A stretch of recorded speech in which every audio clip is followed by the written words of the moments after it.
दापोली खेड मार्गावर रविवारी 31 मे सायंकाळी सुमारे 6:30 वाजण्याच्या सुमारास झालेल्या भीषण अपघातामध्ये एका महिलेचा जागीच मृत्यू झाल्याची दुर्दैवी घटना घडली। या घटनेमुळे टाळुसरे परिसरात शोककळा पसरलेली असून नागरिकांमध्ये हळहळ व्यक्त केली जाते। मिळालेल्या माहितीनुसार शिल्पा सुरेश साळवी वय अंदाजे 48 वर्ष, राहणार टाळुसुरे आष्टाची वाडी, तालुका दापोली या दापोलीकडून टाळुसुरे शाळेच्या दिशेने जात होत्या। त्याचवेळी दापोली खेड मार्गावरती अज्ञात वाहनानं त्यांना जोराची धडक दिली। धडक इतकी भीषण होती की त्या गंभीर जखमी झाल्या आणि त्यांचा घटनास्थळीच मृत्यू झालाय। अपघाताची माहिती मिळताच स्थानिक नागरिकांनी घटनास्थळी धाव घेतली। सोबतच पोलिसांना देखील घटनेची माहिती देण्यात आली। त्यानंतर दापोली पोलिसांनी घटनास्थळी पोहोचून पंचनामा आणि इतर कायदेशीर प्रक्रिया पूर्ण केली। मृतदेह पुढील तपासणीसाठी आणि शवविच्छेदनासाठी पाठवण्यात आलाय।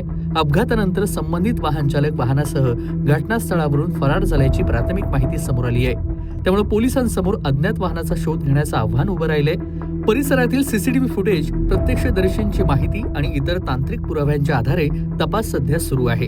दरम्यान या घटनेमुळे साळवी कुटुंबावर दुःखाचा डोंगर कोसळलेला असून नातेवाईक आणि ग्रामस्थांकडून शोक व्यक्त केला जात आहे।